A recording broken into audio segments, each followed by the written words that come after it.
But the last one, Jonathan Birds, was the bopper, Steve Stapp. Then we have Robin Miller, Mike Devens, Ron McQueenie, who was a head of photography at the Speedway for 40 years, Johnny Parsons Jr., and Bob Gates. I think Bob's with us tonight. Bob, stand up.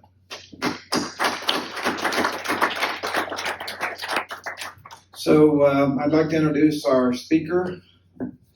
Our speaker literally grew up in auto racing, a stone's throw from the Milwaukee Mile. The Milwaukee Mile is the oldest active track in the United States and has been founded in 1903, 8 years before the 500. His father was a chief photographer for the Mile in the 1960s and 70s. His first job in motorsports was working on the ambulance as an EMT on Angel Park and Hales Corner Speedways for USAC, World of Outlaws, and Badger Midgets events.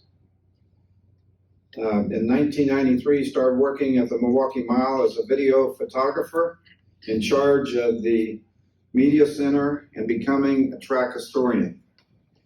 He is a journalist, historian, and editor for the Harry Miller Club in Milwaukee. He's a go-to guy for anything about the Milwaukee Mile.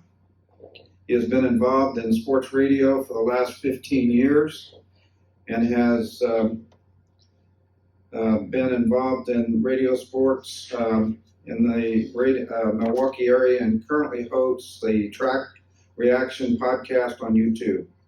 Please give a warm welcome for Steve Zopke.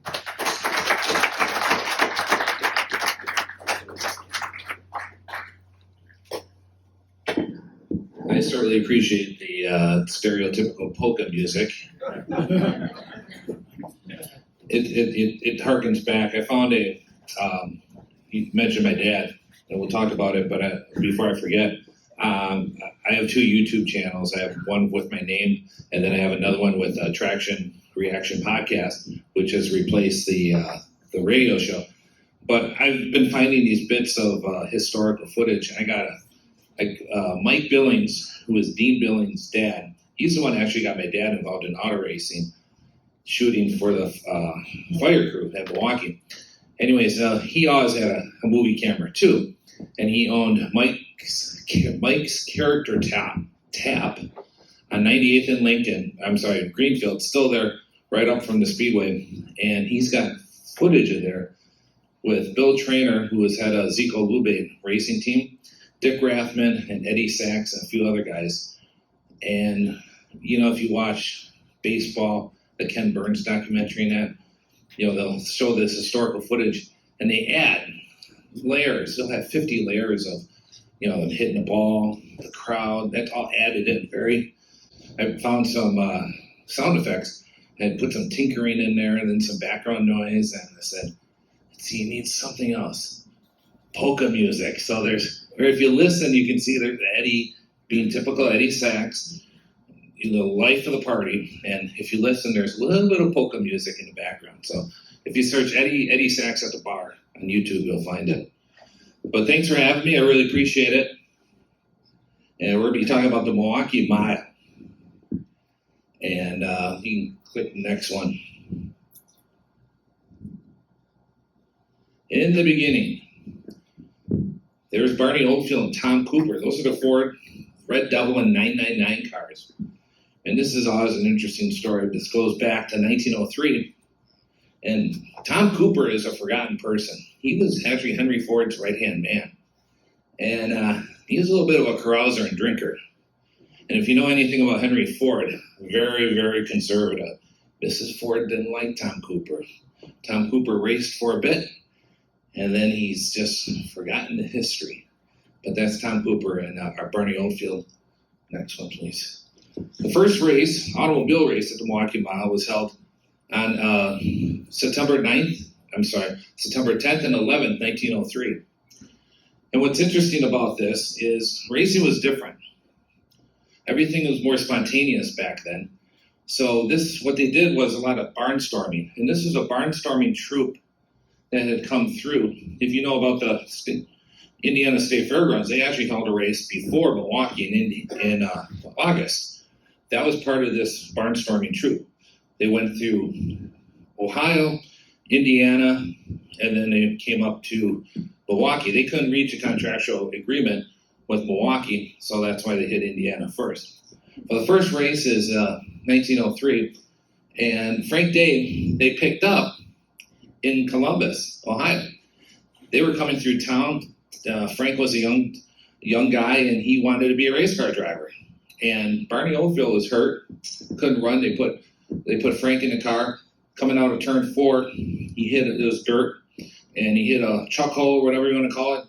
The car pitched up, did not roll, but it got up on its side, and it pitched Frank, who hit his head on a rock, unfortunately having fatal injuries.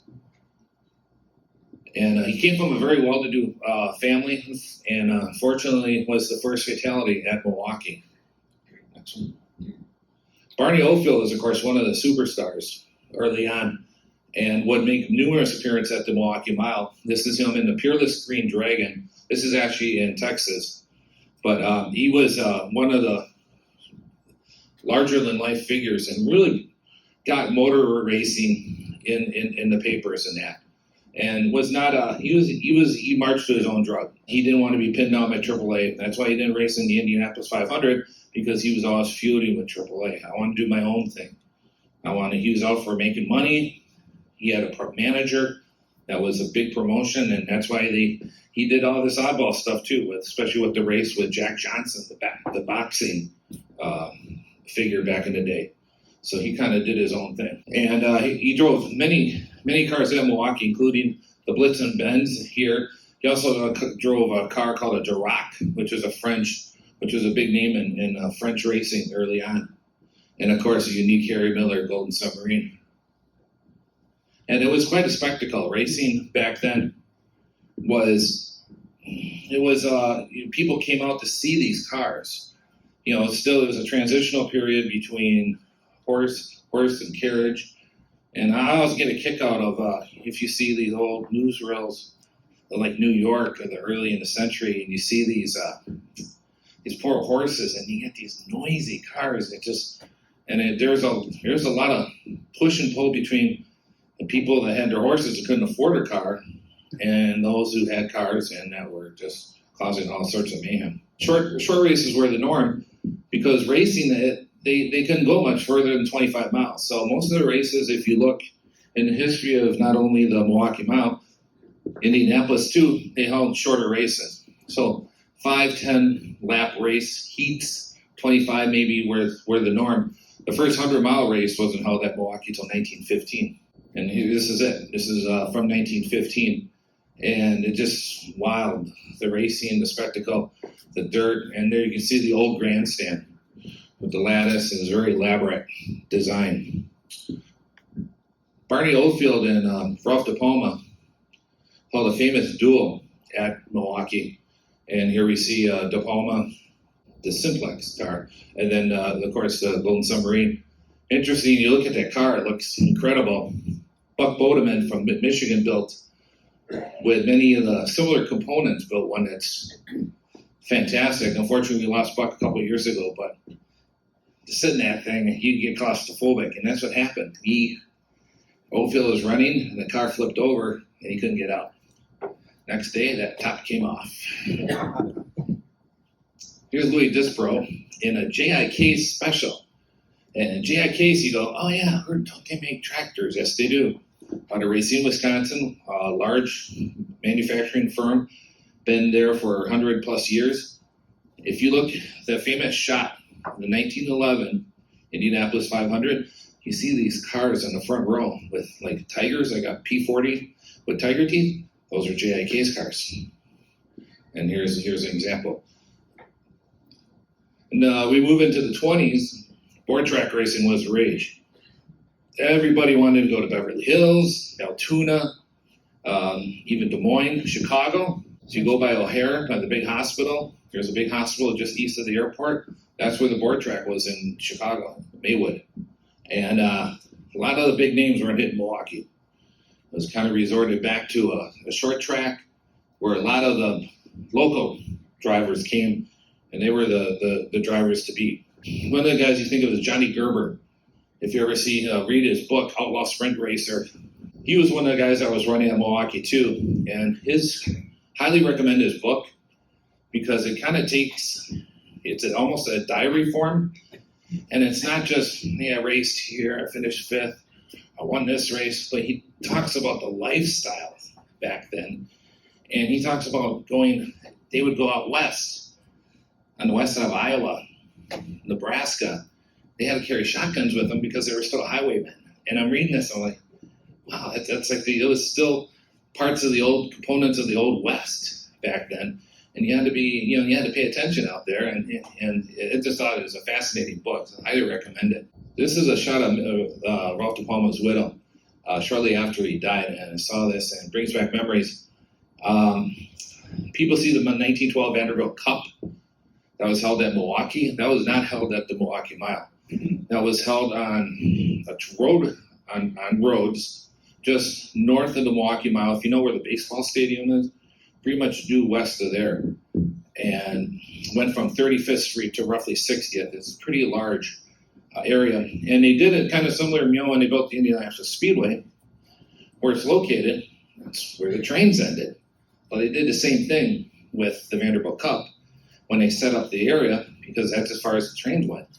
On the west side of that, it was all cornfields. It was still farming yet in the city of Milwaukee. And Ralph De Palma got into trouble, went off the track, flipped the car, got thrown from the car. And the race was held, the Vanderbilt Cup was held in October. They had already cut the corn, just had the stalks. He got impaled in a stalk. So he ended up spending about 4 months in a hospital in Milwaukee.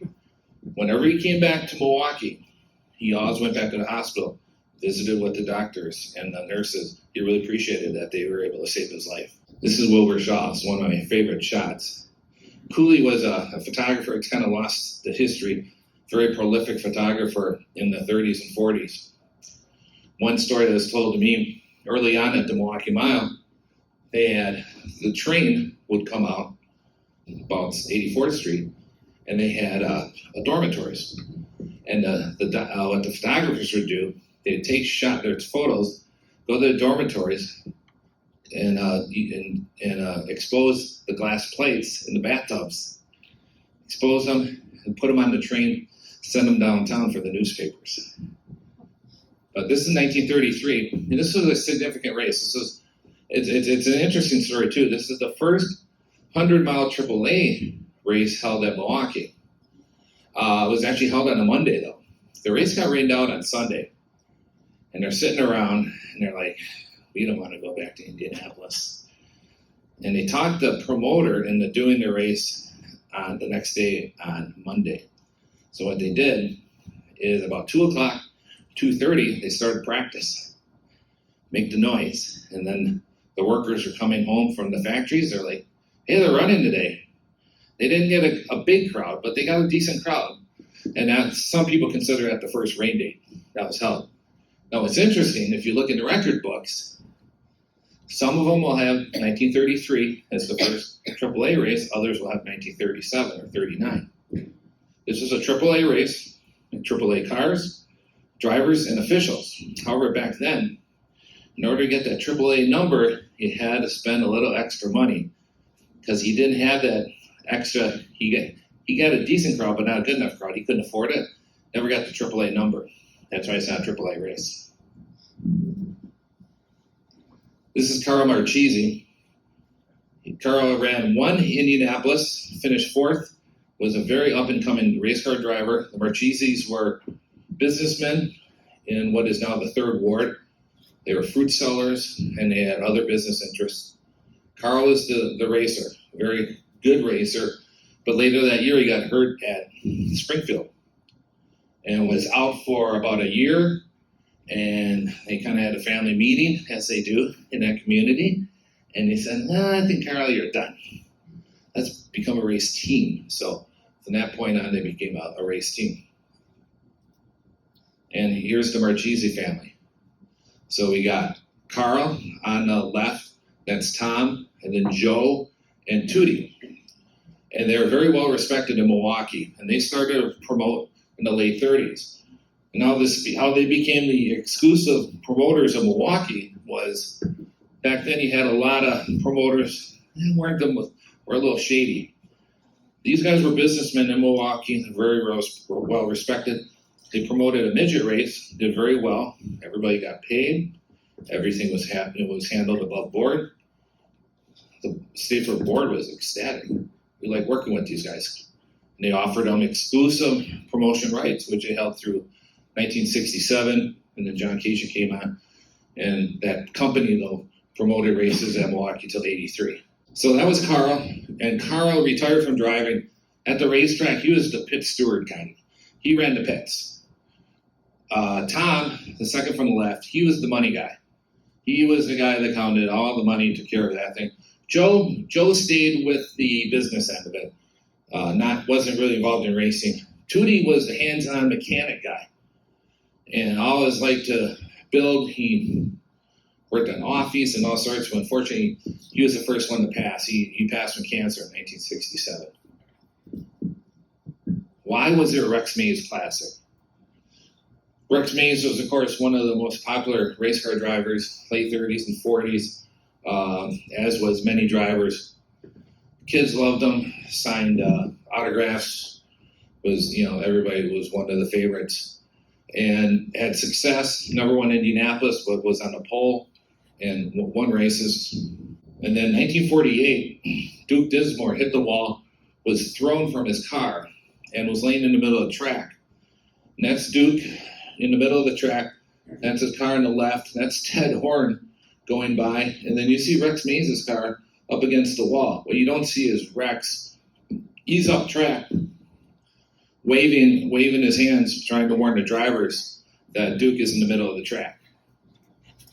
And with that, they were able to avoid him. Duke recovered and would race another day. And then, unfortunately, Rex was killed in a very similar track race accident, very similar to that at Delmar, a year and a half later. Football. Multi-use. There we go. Facility. The Packers. So, people go, Green Bay Packers, how, if you think about it, how does a town that small survive through the 20s, 30s? Well, one of the things they did is they used to play two games in Milwaukee. So early on, they played at the Milwaukee Mile. So they'd set up, do the next two, go two ahead.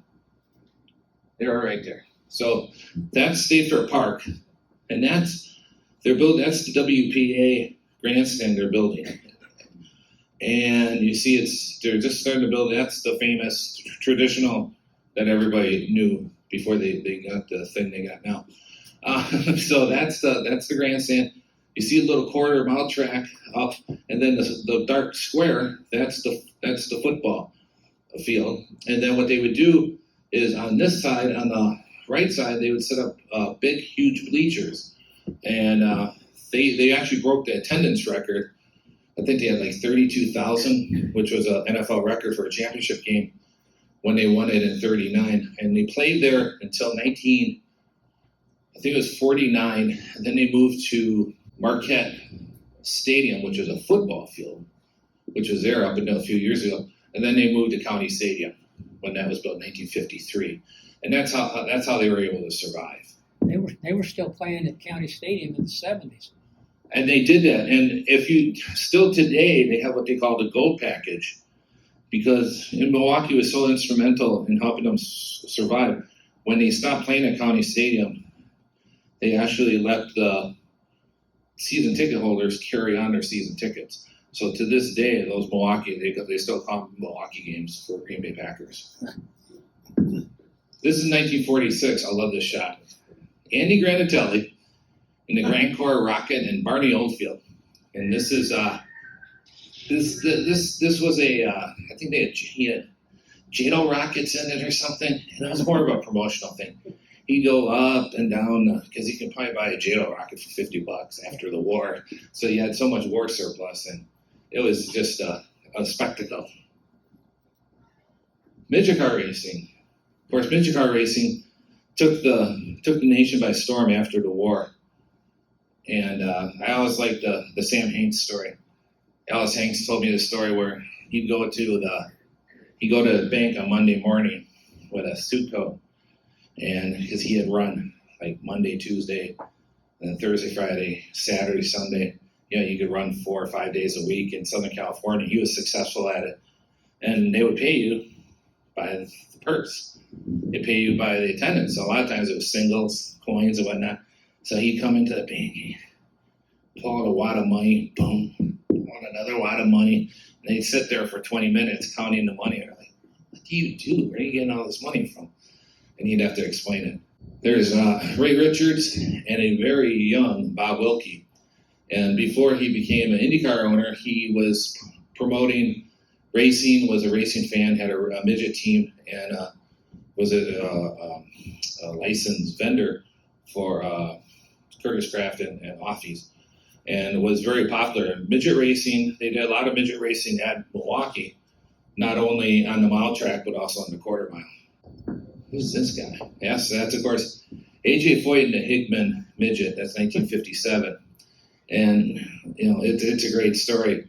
Bob Hickman tells a story that, AJ drove for me, and during the week he'd also plow the fields. That's how AJ got to start on tractors, working Bob's farm fields up in northern in Indiana. And they had so the most popular midget races that they had were the 100-mile midget races that they had from the 50s. And this is the last one in 61 by USAC. They had a few later in the 2000s and whatnot, but for today, we're going to say this is the last one, 61. And it was just a kind of a case where it probably could have continued to do it, but the Marchese being very business oriented, they weren't making money on it. They had about break even. They had about 4,000, 4,500 people. But the problem that they would have is they're racing either stock cars or the big cars, Indy cars on Sunday. You had a stock car race, 150-mile race on Thursday. Saturday, you'd have the midget race. And then Sunday, you'd have the big either Indy car or stock car race. So you had a lot of activity going on. Time is Sportville, yes. So this is 1948. I got this from our archives. This is a 1-mile dirt track. Everybody's wearing a suit, hat, dress, whatnot. We're going to the racetrack and we're going to look good. No casual sportswear back then. This is 1954. And of course, Billy Vukovich dominated, could have won 52, won 53 and 54. Of course, we know what happened in 55. However, finishing second, there's a famous photo of him almost lapping Jimmy Bryan when he wins the race. Well, in that race, Jimmy Bryan, the torsion bar, nothing broke, and he just got beat the crap out of. He was really sore. So who drove the car the following week in Milwaukee? Bill Vukovich. Put it on the pole. Unfortunately, had a problem, but Vukovich ran at Milwaukee and put it right on the pole. He hadn't raced there in a couple of years. And there he is. Here's another view of it. I think that may be Bill Vanderwater giving him the green flag. Yeah. Chuck Stevenson, very underrated. Chuck Stevenson is a great trivia question from Milwaukee. He won the last IndyCar race held under dirt at Milwaukee and won the first pavement following June. And that's, of course, his Bess Pioli, who was a woman car owner for the Springfield Welding car and was allowed in the pits. Oh, well. Now that's a Milwaukeean. Myron Ford. Myron Ford. And that's the best smile you're going to get from Myron. Myron, if you ever see a photo of Myron, hey, he just won a 200-mile race. That was pretty much. But Myron was could be a little crotchety guy. Drove for the Marcheses, drove at Indy, drove stock cars, drove everything. And I found, you always hear these stories later. I talked to his niece. A bit of a carouser too. He's a race car driver. This is a story I did a few years ago. The greatest hooligan race ever. So in 1960, you had 47 cars come up to Milwaukee to try and make a race for 22 positions. Everybody won qualifying. And we got 3 IndyCar winners not in the race. Jim Rathman, if you look at this, we got Jim Packard, Leroy Warner, and then we got Jim Rathman, Jimmy Bryan, and Troy Ruttman. They're not in the race yet. They're trying to make it in. Top 2 guys make it. Who made it was Eddie Sack, who was your pole winner the week before at Indy, and Dick Rathman made the race. So you had Jim Rathman, who won by one of the greatest Indy 500s ever, going home on a trailer. See ya. Troy Ruttman and Jimmy Bryan, who unfortunately, 2 weeks later was killed at Langhorne. Just an incredible thing. And if you look at it, it's one of the most underrated stats. Nelson Stacy made the race. Stock car driver Nelson Stacy only raced a few IndyCar races. He qualified like 13th. You go, okay, but 13 out of 47 guys. And then, of course, Parnelli Jones. In the Braun Plywood Special, I got a friend in Madison who's a huge Parnelli fan. Dr. Dix, of course, knows this story. And this is the 1960 200 miler. And he almost won the race. He had some issues right at the end. And this young kid from California comes out and almost wins the race. So there's a tire testing session at the Speedway a couple weeks later. And he's having all sorts of issues. And someone's father gets in the car and says, holy shoot, this guy, I can't believe he hasn't crashed this thing. This is the worst setup car I have ever gotten in. And they worked on it, and this thing was fast. It was like, I want this car. Now, some people say he went to Lindsey Hopkins and said, I want that car. Other people say he says, I want a car like that car. But needless to say, Parnelli wasn't happy because he was going to run that car in 61. And he still says to this day, he could have won the 61 race in that car. But the rest is to history, as they say. Milwaukee's amazing mile. This is just one of these shots that is just so iconic because you look at the drivers in there. I mean, you got Foyt, Marshman. It's actually Jim Hurtubise qualified second in the John Zink car. And then you have Jack Conley from Michigan, Brighton, Michigan, qualified fifth. And Jack Conley had these little glimpses of brilliance at Milwaukee, where here he is qualifying fifth in the car. It's probably 6-7 years old. And he won a 20-lap qualifying race there a year later and was quite popular with the fans. And there's Roger Ward. Roger Ward, that's 59, with the new Watson, Wilkie, and Ward race team. Of course, won Indianapolis, and he would go on to win 7 races at the Milwaukee Mountain Indy Cars, the most of any. Ed 20 Grand Steinbach. Talked to my dad, he says he's the best PA guy you ever heard. This was his full-time job. He was a PA guy. He worked racing from Elkhart Lake, Wisconsin, Milwaukee Mile. He did all the short tracks in Chicago and elsewhere. He was also briefly a race car driver, and I believe it was Hammond or Roby Speedway. He got into an accident, ended up in the field outside it. And that year, the 20 grand won the Kentucky Derby, and he was out there. He goes, Ed gets out of the car and he goes, look at all the 20 grand, go after that alfalfa. And that's how he got his nickname. 1962, we got A.J. Foyt and Don Davis. Don Davis, of course, in the Chevy-powered sprint car, went to take the lead. The crowd was going crazy. Here's this underdog going against A.J. Foyt, and they battled, and halfway through the race, Don was dirt tracking it through the corners. Finally, the right rear tire let go. AJ's right on his tail. AJ goes on to win the race, but the crowd had thought AJ hit Don. From the angle where it happened, it looked like he nudged him out of the way. And if you take this look here, AJ's getting booed mercilessly. And that's why he's got that look on his face. AJ had never been booed like he is getting booed right now. As the crowd wanted Don Davis. Here's a minute or two later, he's still not smiling because He's in an uncomfortable situation, and Ed's trying to tell the crowd, hey, tire blew, it's not AJ's fault. Changing of the guard. This is, of course, 1963, and this is the third Friday, I think, before the race. They did a little tire test at Milwaukee, setting up the cars, of course, Jim Clark and Dan Gurney in the Lotus Fords. 1963, Bettenhausen 200, and they're on the pole, and Jimmy Clark runs away with the race. And Gurney was having problems. Gurney couldn't keep up with him. Well, the reason why, they only have one set of the correct carburetor jets. They looked around, they couldn't find any. So Dan told me that he'd go into the corner, car would cough, cough, cough, and then it would pick up halfway through the corner, and he'd zoom off of it. He was losing about a half a second, a lap to Clark, couldn't keep up with him.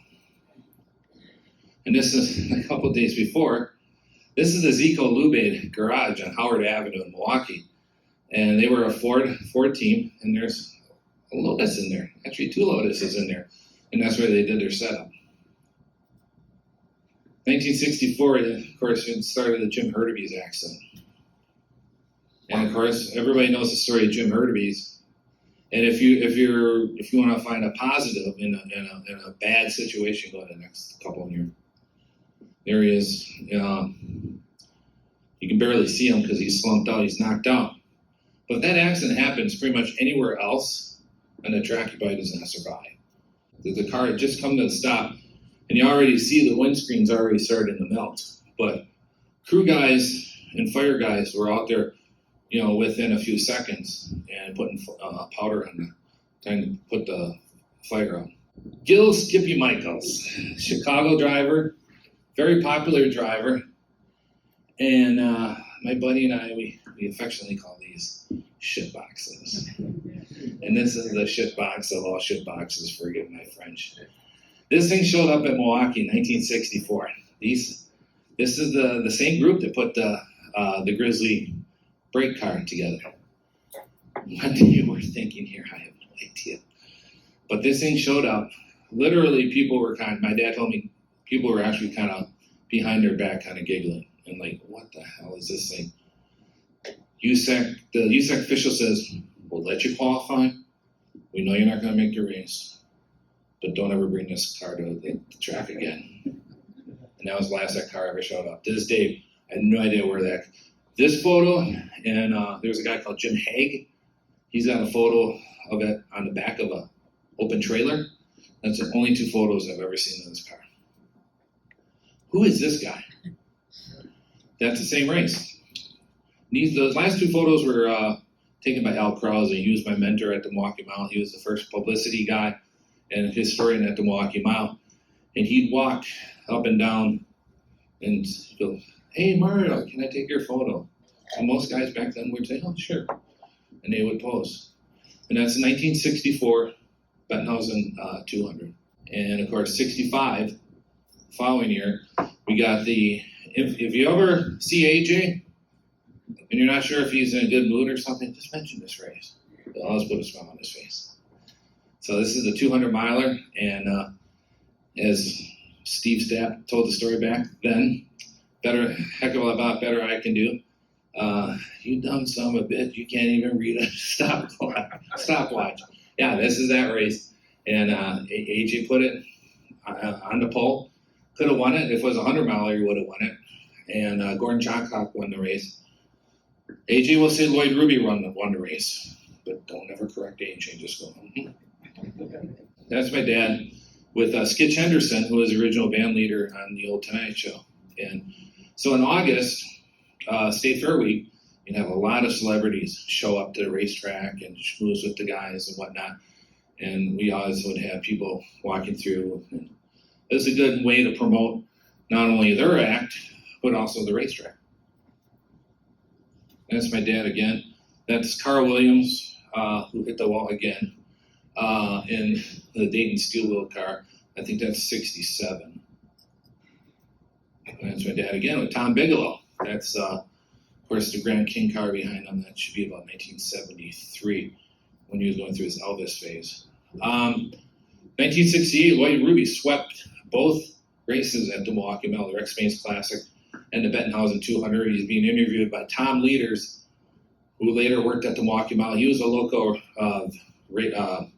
anchorman type person for many years, and then he worked at the Milwaukee Mile, and he was very instrumental in getting me and introduced me to the people, to the Haas organization in the early 90s. I love this shot, but it's such a sad shot too, though. Of course, that's Bob Harkey, who we had here, and that's him dicing with Al Unser. Last time the dirt cars ran with the rear engine cars at Milwaukee in 1970, and my dad.